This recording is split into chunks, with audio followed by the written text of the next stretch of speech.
IVF చికిత్సలో 25% భారీ discount, free doctor consultation, free ultrasound scan, logo launch, Andro max advanced male infertility centre ను కూడా ప్రారంభించారు. Hyderabad Indira park పక్కన ఉన్న ఎమరాల్డ్ స్వీట్ హౌస్ పై ఫుడ్ సేఫ్టీ టాస్క్ ఫోర్స్ అధికారులు తనిఖీలు చేపట్టారు. ప్రమాదకరమైన కలర్స్ మిక్స్ అయిన 60 కేజీల బెల్లం, సరిగా లేని 3 కిలోల జీడిపప్పును అధికారులు సీజ్ చేశారు. మిఠాయిల్లో వాడే ముడి సరుకులకు సరైన లేబులింగ్ లేనట్లు కూడా గుర్తించారు.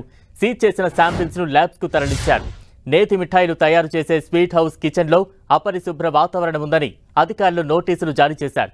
అలాగే మెడికల్ సర్టిఫికెట్లు లేని ఫుడ్ హ్యాండిల్సర్స్ ఉన్నట్లు గుర్తించారు. అలాగే సరైన లేబులింగ్ లేని వాటర్ క్యాన్స్ గుర్తించారు.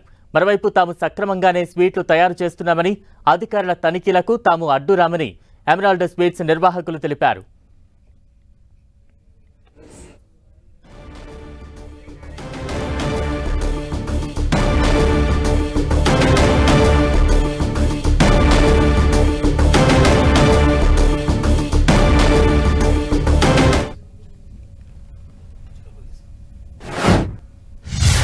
ఫుడ్ సేఫ్టీ అధికారుల తనిఖీల్లో విస్తుపోయే వాస్తవాలు వెలుగులోకి వస్తున్నాయి. తాజా అప్డేట్స్ అందించేందుకు మా ప్రతినిధి రాముడు సిద్ధంగా ఉన్నారు. రాముడు, నగరంలో హోటల్స్, రెస్టారెంట్, హాస్టల్స్, ఇప్పుడు తాజాగా స్వీట్ హౌస్ల పైన కూడా ఫోకస్ చేశారు అధికారులు.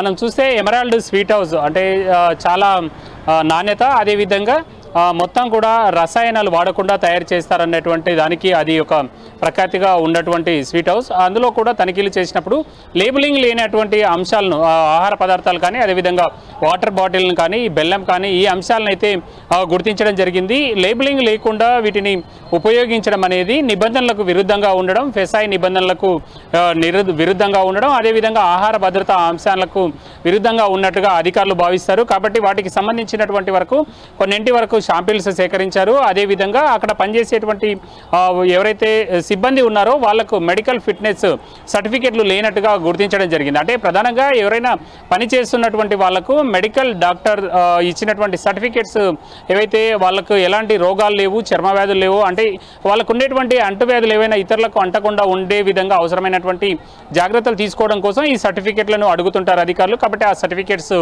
లేని అంశాన్ని కూడా గుర్తించడం జరిగింది. దానికి సంబంధించి వాళ్ళకు నోటీసులు ఇవ్వడం జరిగింది. అదేవిధంగా మనం చూస్తే అనేక హోటల్స్, అదేవిధంగా హాస్టళ్లలో కూడా చాలా వరకు హాస్టళ్లలో అయితే ఎలాంటి ఫుడ్ లైసెన్స్ లేకుండా వాళ్ళు హాస్టల్స్ నిర్వహిస్తున్నటువంటి పరిస్థితి. చాలా వరకు హైదరాబాద్ నగరంలో పెద్ద సంఖ్యలో స్వీట్ హౌస్లు ఉంటాయి. అనేక ముఖ్యమైనటువంటి స్వీట్ హౌస్లలో కూడా కొన్ని సందర్భాల్లో వాడుతున్నారన్నటువంటి ఆరోపణలు, అదేవిధంగా ఫిర్యాదులు రావడం, ఇలాంటివి సర్వసాధారణంగా మారినటువంటి నేపథ్యంలో ప్రత్యేకంగా ఫోకస్ చేసినటువంటి ఫుడ్ సేఫ్టీ అధికారులు తాజాగా ఇక్కడ ఎమరాల్డ్ లో కూడా తనిఖీలు చేశారు. అక్కడ అంటే ఈ ఎమరాల్డ్ స్వీట్ షాప్ లో ఎటువంటి అధికారులు గుర్తించారు? ఏమైనా కల్తీకి సంబంధించిన ప్రొడక్ట్స్ ఏమైనా గుర్తించారా? అక్కడ ఎటువంటి నోటీసులు జారీ చేశారు? ఎటువంటి చర్యలకు సిద్ధమవుతున్నారు అధికారులు? ఎస్ బలరాం, ఇప్పటి వరకైతే మాత్రం అవి లేబులింగ్ లేనటువంటి ఆహార పదార్థాలు, అక్కడ బెల్లం కానీ ఇతర కొన్ని రకాలైనటువంటి ఆహార పదార్థాలను గుర్తించారు. వాటిని సీజ్ చేశారు. అయితే వారు సీజ్ చేసినటువంటి పదార్థాలన్నింటినీ పూర్తిగా ల్యాబ్కు పంపిస్తారు. ఆ ల్యాబ్లో టెస్ట్ చేసిన తర్వాతనే అందులో ఏ విధమైనటువంటి కల్తీ కానీ, లేదంటే ప్రమాదకరమైన రసాయనాలు కానీ, ఇతర ఏమైనా పదార్థాలు కలిపి ఉండేటువంటి అంశాలని వాటిని సాగ్రిగేట్ చేసి వాళ్ళు గుర్తించేటువంటి అవకాశం ఉంది.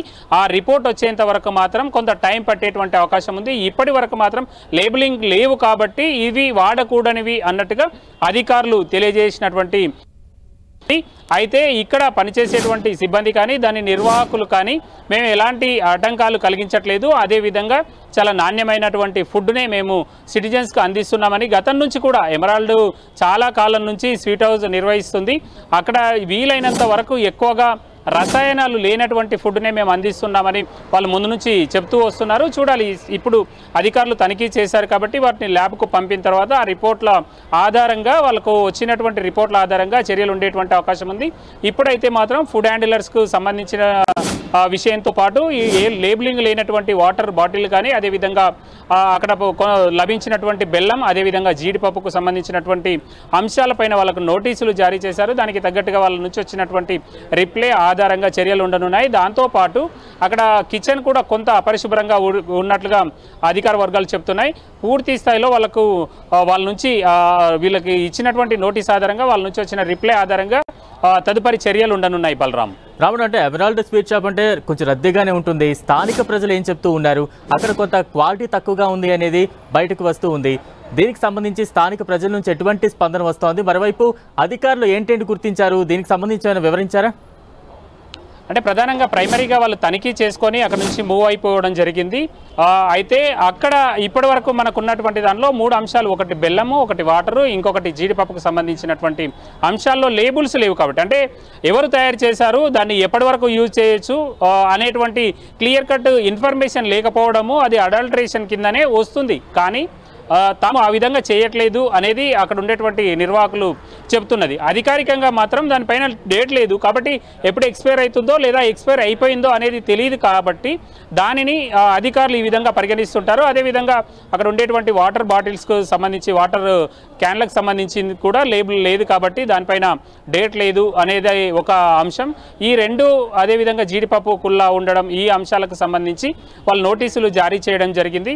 అయితే వాళ్ళ సైడ్ నుంచి అయితే మాత్రం నిర్వాహకుల సైడ్ నుంచి ఎట్లాంటి రిస్ట్రిక్షన్ రాలేదు. వాళ్ళను సాధారణంగా అంతా కూడా తనిఖీ చేసేందుకోసం అవసరమైనటువంటి పరిస్థితులు కల్పించాం. అధికారులు అన్నీ చూశారు. తదుపరి వచ్చిన తర్వాత మేము దానిపైన స్పందిస్తామన్నట్టుగా నిర్వాహకులు మాట్లాడుతున్నటువంటి పరిస్థితి ఉంది. రాముడు, అంటే గత కొంతకాలంగా ఫుడ్ సేఫ్టీ అధికారులు అయితే విస్తృతంగా తనిఖీలు చేపడుతూ ఉన్నారు.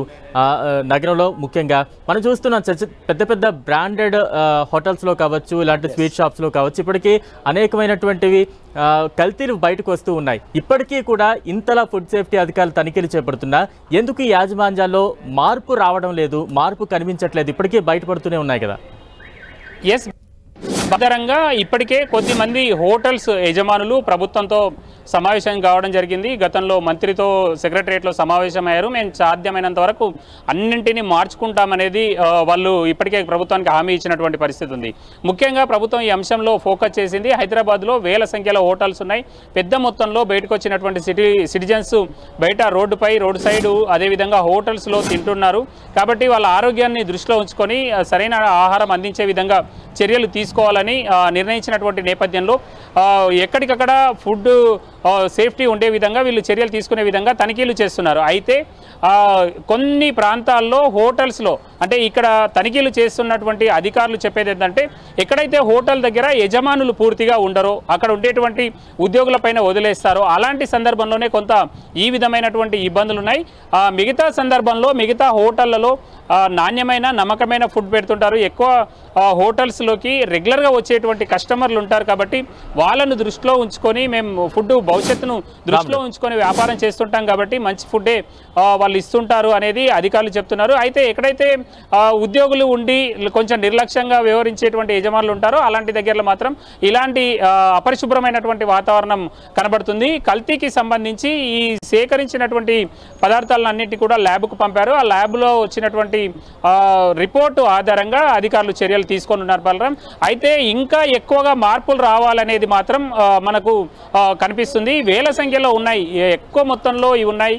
తనిఖీ చేసే తక్కువ మంది అధికారులు. కాబట్టి ఏమవుతుందిలే అనేటువంటి ఒక నిర్లక్ష్య ధోరణి కూడా కొద్దిమంది హోటల్స్లలో ఉండొచ్చు. కానీ ఈ ఫుడ్ సేఫ్టీకి సంబంధించినటువంటి టాస్క్ ఫోర్స్ టీమ్ చేసేటువంటి తనిఖీల్లో ఎక్కడ వెళ్తున్నారు, ఏ హోటల్కి వెళ్తున్నారు అనేది చివరికి అక్కడ పనిచేసేటువంటి, అదే తనిఖీలు చేసేటువంటి ఉద్యోగులకు, అధికారులకు కూడా తెలియనటువంటి పరిస్థితి. అక్కడికి వెళ్ళిన తర్వాత ఆ లొకేషన్, ఎగ్జాంపుల్ లగడికాపూల్ వెళ్ళమని వాళ్ళ అధికారులు చెప్తారు.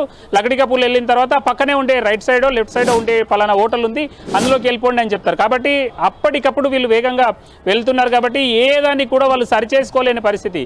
ఆకస్మికంగా తనిఖీలు జరుగుతున్నాయి. కాబట్టి అక్కడ ఉండేటువంటి హోటల్ నిర్వాహకులు కూడా వాటిని సరిచేసుకోవడానికి అవకాశం లేదు. కాబట్టి చాలా వరకు అపరిశుభ్రమైనటువంటి వాతావరణం ఉండేటువంటి అంశాలు, అదేవిధంగా ఫుడ్ హ్యాండ్లర్స్కి సర్టిఫికేట్స్ లేనటువంటివి, అదేవిధంగా ఫుడ్ సేఫ్టీకి సంబంధించినటువంటి జాగ్రత్తలు కొన్ని పాటించని వాటితో పాటు డేట్ అయిపోయినటువంటి వస్తువులు, ఆహార పదార్థాలు నిల్వ ఉండడం, రిఫ్రిజరేటర్లలో వెజ్, నాన్ వెజ్కు సంబంధించినటువంటి ఐటమ్స్. బలరాం చెప్పండి. అంటే ఈ ఎమరాల్డ్ స్వీట్ హౌస్ ఏదైతే ఉందో ఇందులో ఎటువంటి కెమికల్స్ ఏమైనా గుర్తించారా? వాటి ప్రమాదకర తీవ్రత ఎంతవరకు ఉందంటూ అధికారులు చెప్తూ ఉన్నారు. ఎస్ బలరాం, దీనికి సంబంధించి ఇంకా పూర్తి వివరాలు రావాల్సింది. కొంత ఆ బెల్లాన్ని వాటిని చూసినప్పుడు కొంత ప్రమాదకరంగా ఉండేటువంటి అవకాశం ఉంది అని వాళ్ళు అంచనాకు వచ్చారు. కానీ తప్పనిసరిగా ఇందులో ప్రమాదకరమైనటువంటి పదార్థాలు ఉన్నాయి అని ఫైనల్గా డిసిజన్ వాళ్ళు ఇప్పుడే తీసుకోలేరు. ల్యాబ్ రిపోర్ట్ వచ్చినప్పుడు మాత్రమే దాన్ని తీసుకునేటువంటి అవకాశం ఉంది. అప్పటి వరకు మాత్రం ఇవి దాన్ని వాడడానికి అవకాశం లేనటువంటి పరిస్థితి ఉంటుంది. ఎందుకు అని అంటే దాని మీద మ్యానుఫ్యాక్చరింగ్ డేట్ లేదు, అది ముగిసేటువంటి డేటు లేదు. కాబట్టి అది ఇప్పుడు వాడడానికి వీలు లేదు అన్నట్టుగానే వాళ్ళు పరిగణిస్తారు. అందులో ఏ విధమైనటువంటి అంటే ఆ కంపెనీ ఏదైనా కంపెనీ ఉంటే ఆ కంపెనీ సక్రమంగా నిర్ణయాలు తీసుకుంటుందా లేదా అనేది ఆ కంపెనీకి సంబంధించినటువంటి వాళ్ళు చూసుకుంటారు. అదేవిధంగా వీళ్ళు తనిఖీలు చేసినప్పుడు ఆ కంపెనీ ఉత్పత్తి కేంద్రం వద్ద కూడా అవి లభించేటువంటి అవకాశం ఉంటుంది. ఆ ప్రమాణాల ప్రకారం వాళ్ళు తయారు చేస్తుంటారు. కానీ ఇప్పుడు వచ్చినటువంటి బెల్లం చూస్తే ఎక్కడ తయారు చేశారు లేదు, ఎప్పుడు తయారు చేశారు లేదు, ఎప్పుడు డేట్ ముగుస్తుందో కూడా లేదు. కాబట్టి ఇలాంటి కొన్ని అంశాల పట్ల ల్యాబ్ రిపోర్ట్ వచ్చిన తర్వాత మాత్రమే ఆ అంశాలు ఫైనల్ అయ్యేటువంటి అవకాశం ఉంది. అప్పుడు మాత్రమే అధికారులు దానికి సంబంధించి ఏ మేరకు ఇందులో ప్రమాదకరమైనటువంటి అవి ఉన్నాయి లేదా కెమికల్స్ వాడారు లేదా కలర్స్ వాడారు అనేటువంటి అంశాన్ని అప్పుడు మాత్రమే ఫైనల్ చేసేటువంటి అవకాశం ఉంటుంది. రైట్, థ్యాంక్ యూ రాముడు.